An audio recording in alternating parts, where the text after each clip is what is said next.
So we're all gathered here today on a real cold day with a lot of sadness in our hearts over the passing of a very, very dear person. We have a lot of friends and we have a lot of family who have gathered here, and we have a lot of people present on the Zoom conversation as well.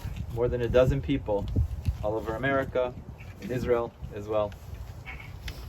We're here to do a very important thing, a very hard thing, which is to acknowledge and to honor the passing of a very dear, beautiful person. As one of her friends called her, a true Gute Neshama, a person who was sent down here to not take too much for herself, just take what she needed, but to give and to love and to care and be there for many people. I didn't get a chance to know her so well, but I just saw her in action when Fred recently had the loss of his mother, and Ellen was there for him as his partner at his side to watch over him and to watch over all the people that she could. We begin the service with the recitation of a few of the Psalms.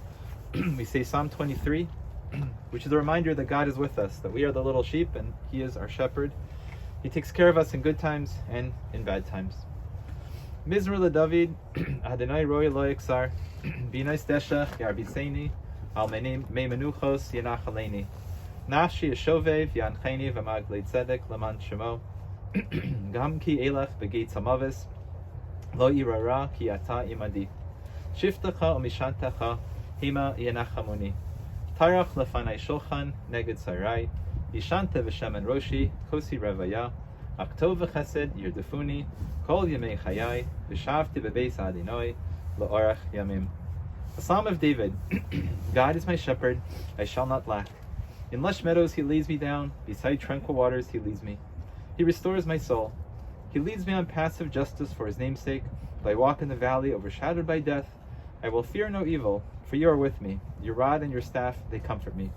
You prepare a table before me, in view of my tormentors. You anointed my head with oil, my cup overflows. May only goodness and kindness pursue me all the days of my life, and I shall dwell in the house of the Lord for many long days. We also read a selection of the Proverbs called Eishes Chayil, a woman of valor. Eishes Chayil miyimsa ve'rachop mipnini mechra, batach ba'lev bala b'shel le'aksar. Gamal su tov v'lo kol yemei chayecha. Darshet semro fishtim b'tas b'kapetz kapecha. Haisa kaniyo soicher mi merchak tavi lachma betakam bi'od laila bitin teref levesa l'chok narosecha zamama sadeh v'tikachechu mi pri kapecha natu karem hagra ba'oz masnecha betametz l'rosecha tama ki tov sachra lo yichbe v'laila neira yadecha shilcha v'kishor v'kapecha samchu faleh kapa parsa le'ani be'yadecha shilcha le'evyon lo siru mi besa mishalik kikol besa levushanim Marvadim asisala, sheish v'argaman levusha, noda b'sharim bala, b'shifta im ziknei aretz. Sadi nasisa v'timkor, v'chagonas nuknani, oz v'hadar levusha, v'tischa k'liyam acharon. Picha pascha v'hachma, v'soyres chesed al l'shayna, Sophia halichov spesa, v'lecham atzlus loisochel. Kamu v'necha v'yashura, bala v'yehala, rabos banos v'sochayil, v'yatalis al kulana. Sheker achein v'hevel hayofi, Isha yiras Adonai tis halal, tenula mipri yadecha, vihalucha v'sharim maasecha. An accomplished woman who can find, far beyond pearls is her value. Her husband's heart relies on her, and he shall lack no fortune. She repays his good, but never his harm, all the days of her life. She seeks out wool and linen, and her hands work willingly. She rises well as nighttime, and gives food to her household. She envisions a field and buys it. From the fruit of her handiwork she plants a vineyard. With strength she girds her loins and invigorates her arms. She spreads out her palm to the poor. She fears not snow for her household. Her entire household is clothed with scarlet wool. Strength and majesty are her raiment. She joyfully awaits the last day. She opens her mouth with wisdom, and a lesson of kindness is on her tongue. She anticipates the ways of her household and partakes not of the bread of laziness. Her children arise and praise her. Her husband, he lauds her. Many daughters have amassed achievement, but you have surpassed them all. False is grace, and vain is beauty. A God-fearing woman, she should be praised. Give her the fruits of her hand, and let her be praised in the gates by her very own deeds.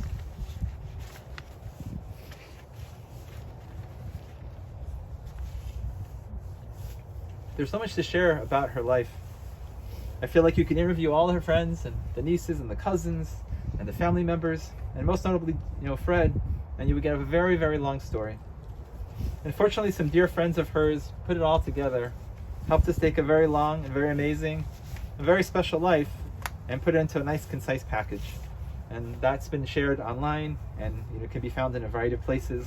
And with some nice words from Fred and Rochelle, and this nice summary of her life, I would like to share with you things about her that you probably knew, but in the spirit of the Jewish tradition, which is at a person's funeral, they hear the words being said about them. They hear the eulogies, and they have this sense like, wow, I did it. All that work was worth it. People noticed who I became and what I did. People noticed all the fights that I fought for. I feel so good from this. First of all, it says in the first paragraph, the following quote, which I think sums it up. Ellen was a very special friend and person to all those who had the pleasure of being in her life and were fortunate enough to know her. All of us here feel very rich. We were very fortunate that we were so lucky to meet her and to have her in our life. Ellen Patricia Coleman was born to Avram and Melba Sachs Coleman on May 10th, 1953 in Cleveland, Ohio. Her father was a European, having had to join the Russian army to escape the war, coming to America, and later meeting his wife, an American as well, raised in Cleveland. Her family moved to University Heights in the early 1960s, and that has been Ellen's home ever since. She was a graduate of Cleveland Heights High School, and then she went to the University of Cincinnati, got a bachelor's degree in psychology from John Carroll University. She worked there so much. She worked at the university for a few years in the Department of Psychology, and she was a very loyal employee, working at a few different places. She worked at Sherwin-Williams in the Policy and Procedures Department, and she even worked downtown in what is today the BP building for the Sohio company. She was a company person, a loyal worker. Wherever she worked, she gave all she got. One of the most special things, the jewels in her life, was her partnership, her friendship, her love for Fred. It started with the two of them, with their fathers both sitting together in shul, the same row in Taylor Road Synagogue. And I guess after a while they figured, we might as well get to know each other since we're already somehow connected. And this friendship grew. It grew and it grew and it grew over the years. And they became very close companions. They were committed to each other. They understood each other. They knew each other in a very deep and significant way, truly becoming the best of friends. And just because they didn't have a document saying that they were husband and wife, it didn't mean that they didn't share and care and take care of each other in the most deep way. And their schedules worked out. They were both people who worked pretty hard during the week, but they enjoyed being homebodies together after the work was done. They did a lot of things in the evening, and they both stayed up at late, enjoying each other's time and company. Weekends were fun, times to be together, work on the yard. But one of the things was Fred was a busy dry cleaning guy, and from time to time he needed help. And Ellen was always there. She didn't mind getting her hands dirty, helping with the preparation of the garments, the bagging. And one of the luckiest jobs for her was going out on the delivery routes, because her and Fred could spend some time together. And maybe afterwards, after the work was done, they could do a little shopping or a little dining together. Ellen was available to her friends in so many different and special ways. She was a friend, and she was also a caregiver to many people, to her parents, to her aunts and uncles, and to many members of Freddie's family. To her, being a caregiver meant you did it all. You didn't just show up and smile or bring a little food. You did the dirty work as well as the easier work. You took them to doctor's appointments and emergency room visits. You brought groceries for them, you checked on them, and you always worried about them to make sure that they were okay. She had always this heart of giving and loving and taking care of people. She was the glue for many, many, many people. She was the center of a circle of friends who had been together for more than 50 years, and many of whom are here today or present on Zoom. These same friends received a lot from Ellen, but they also gave to her. And one of the things that made her illness easier, as easy as it could be under the circumstances, was their great giving and kindness and generosity in the last few years of her illness and her life. We have present on Zoom one of the people who was a very close friend, and we only single her out because she and Ellen were amazing. They kept their friendship going despite the thousands of miles between here and Israel. Besides being a fun friend, she was also the fun aunt. who along with Freddie took their nieces Alana and Brooke and the great nieces on many adventures. Their parents didn't always have time to go to SeaWorld and the air show and Tower City and the Indians games. No worries, parents didn't always have as much time, but Freddie and Aunt Ellen had time to have a lot of fun with them.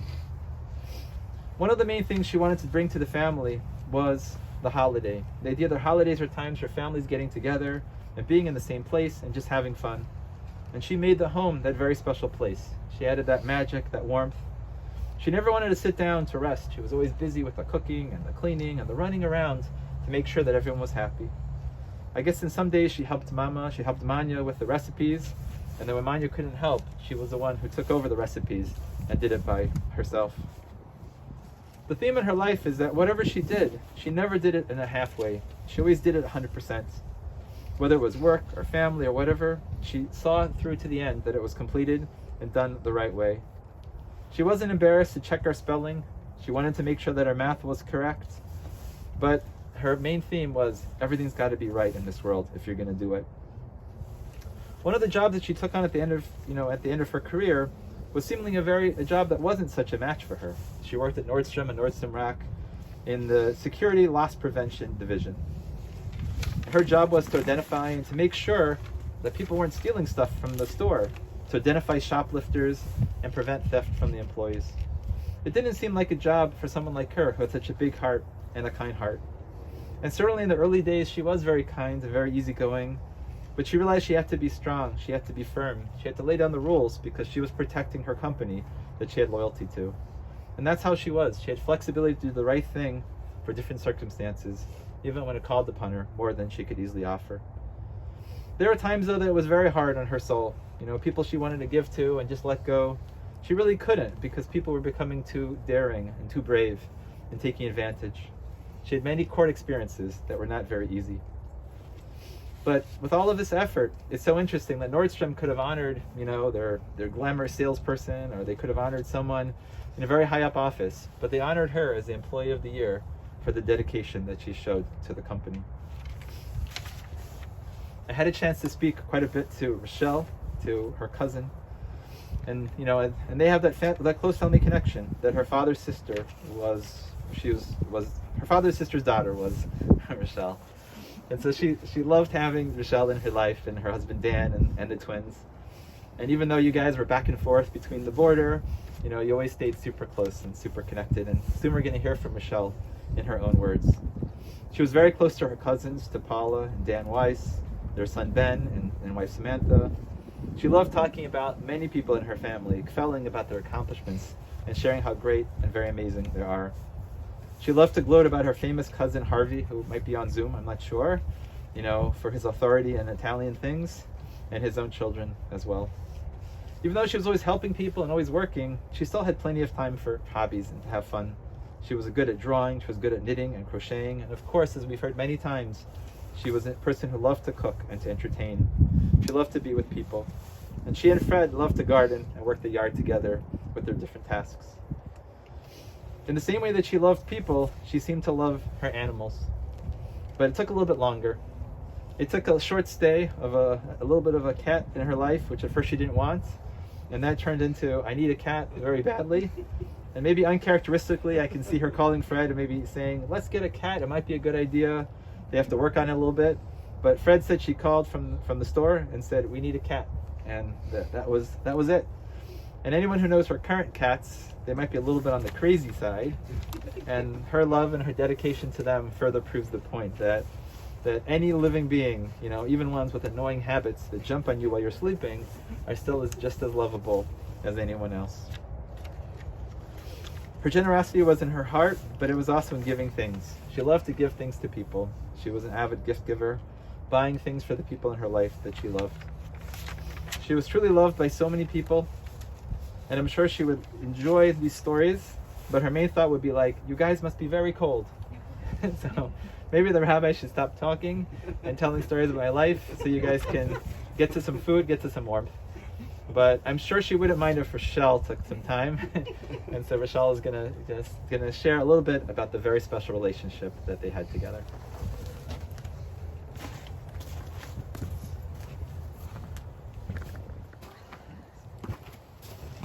Thank you, Rabbi. I will be very brief. This is actually... You're allowed to be long. I have to be brief. This is my little homage to Ellen. Ellen and I had a very special relationship that went far beyond just being first cousins. We were both only children, a year apart in age, and many times would joke that we were more sisters than cousins. We were always there for each other and had each other's backs. When I gave birth to twins, Ashley and Andrew, Ellen made sure that she was available to help out as much as she could. Dan and I appointed Ellen as the twins' official guardian and also as their godmother. One of our fondest memories of Ellen were the vacations that she joined us on. Florida, Toronto, hiking in Keystone, Colorado, helping to move Ashley into her dorm at the University of Texas in Austin, and getting a taste of what Austin had to offer. But by far the most memorable trip was the cruise to the Western Caribbean in 2006. She had never been on a cruise before, and after much coaxing, she agreed to join us. She always loved to remember and reminisce about the cruise and about the Colorado trip especially. As our daughter Ashley and her husband Michael said, Ellen is a very special soul who cared so much about others and would put herself aside. So when Ellen became ill, it was my honor and privilege to give back to her, take as good care as I could, advocate for her with her doctors, and do whatever was necessary to keep her comfortable and on the right track. Unfortunately, cancer didn't see eye to eye with me, and it eventually got the better of her. I'm so blessed to have been with her when she took her last breath, and forever grateful that her dear friend Penny was there as well. I'm very sorry and sad that Ellen never got to meet our grandson Oliver, our son Andrew, and his wife Leah's little 3-year-old. Had things been different, we would have planned one of our numerous trips to Austin and taken Ellen with us, but cancer and COVID had other plans. Ellen meant so much to our family. Our hearts are broken. We all loved her very much, and she will be greatly missed. Rest in peace, sweet angel. You are now pain-free and free to be. With so much love and admiration and sincerity and gratefulness, your dear cousin and sister, Rochelle.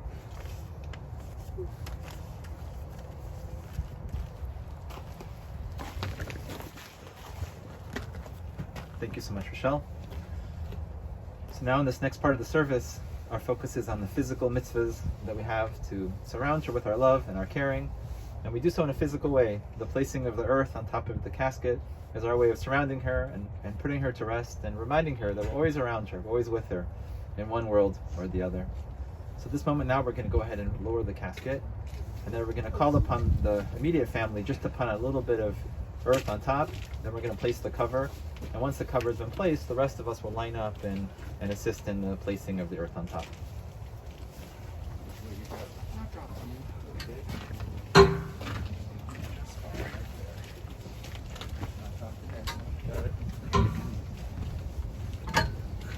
Do you want to hit the lever?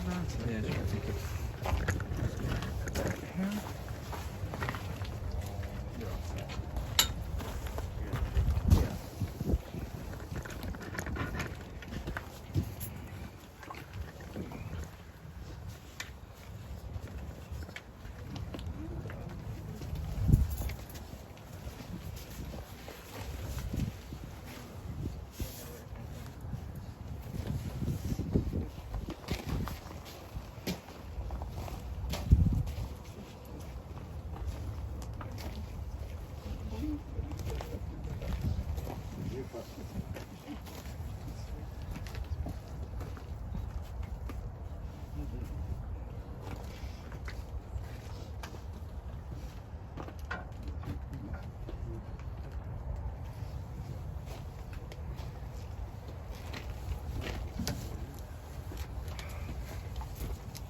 Yeah, let's go out.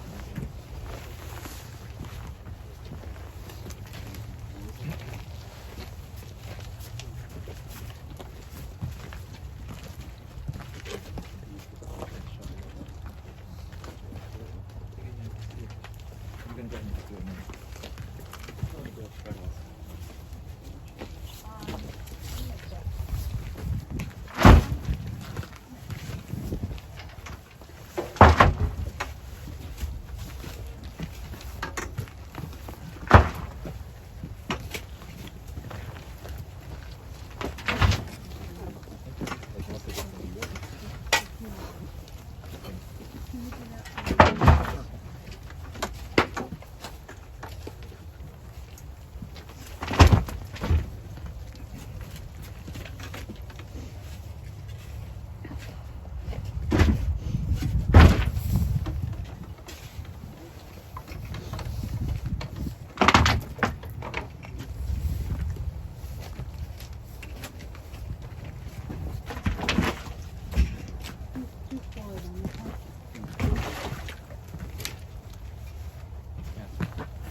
Cover the full color, and then everyone else will be welcome.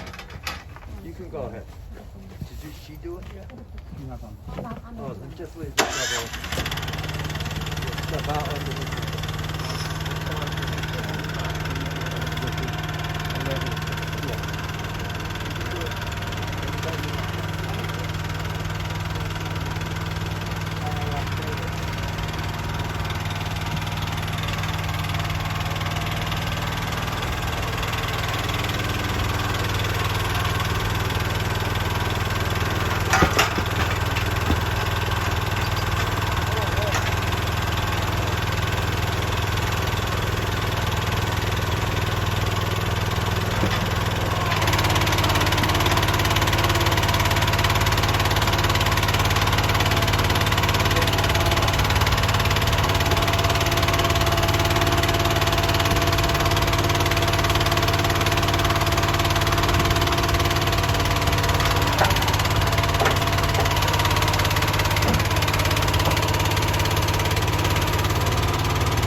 folks would like to gather back in, please.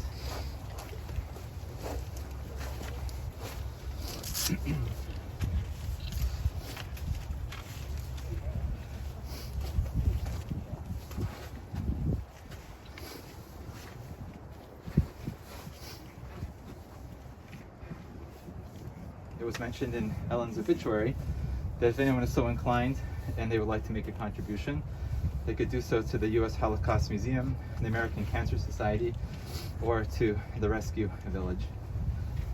I wanted to share with you a brief reading or poem that I feel for me is a comfort and something to think about to give us strength at this hard time. It's a poem which is called To Those I Love and To Those Who Love Me. It's a poem written by a person who was facing the end of a difficult road of illness and wanted to give guidance and strength and reassurance to the people who she left behind. When I am gone, release me, let me go. I have so many things to see and to do. You mustn't tie yourself to me with tears. Be happy that we had precious years. I gave you my love, you can only guess how much you gave to me in happiness. I thank you for the love you each have shown, but now it's time I traveled on alone. So grieve a while for me, if grieve you must, then let your grief be comforted by trust. It's only for a while that we must part, so bless the memories within your heart. I won't be far away, for life goes on, so if you need me, call and I will come. Though you can't see or touch me, I'll be near, all of my love around you, soft and clear. And when you must come this way alone, I'll greet you with a smile and say, welcome home. We're going to now read the memorial prayer, the Kalmali Rachamim. And after the completion of the Kalmali Rachamim, we will have the Kaddish recited by Fred. And then after the recitation of the Kaddish, we'll complete the service. And one of the important parts of the end of the service is the ability for us to give consolation and comfort to the mourners. And so the way we're going to do that is we're going to make a row of consolation. We're going to make 2 rows of people facing each other. And between those 2 rows, we'll walk Fred, and the close family.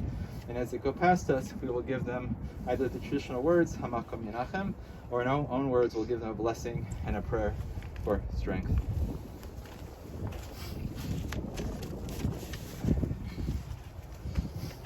El Mali Rachamim, Sheikhein Bam Romim, Hamsei Menucha Nechayna, Al Kanfei Hashchina, Bemalos Kedoshim Otaharim, Kezarakia Mazhinim, Es Nishmas, Etel Pesha, Bas Avram V'Malka, Shehalacha Loilama, Bavorsha Nachnu Mispalin B'Haskaras Nishmasa, Began Eden Teheit Menuchasa, L'chein Bal Harachamim, Yastirecha Besesa Kanafav Le'olamim, V'yitzor B'tzor Chaim Es Nishmasa, Adonaihu Nachalasa, V'sanuach HaMishkava B'Shalom, V'nomar, Amen.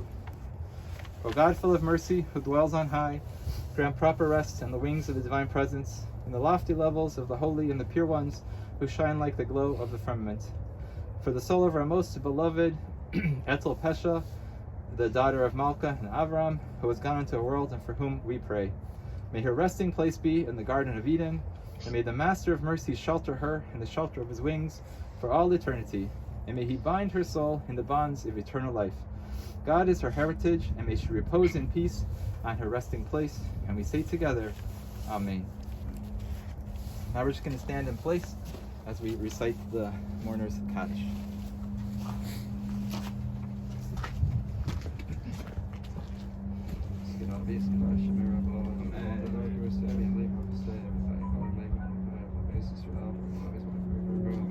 Amen. Yehei Shmei Rabba Marash Ve'olam V'Amei Omayo.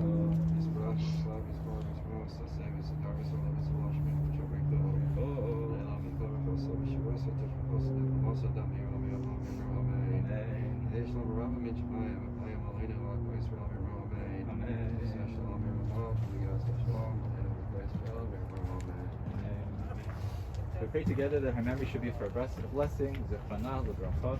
We wish our comforts and our prayers for Fred and all the friends and family who have lost dear friends. God should be with you, He should comfort you, and He should give you strength in the coming days.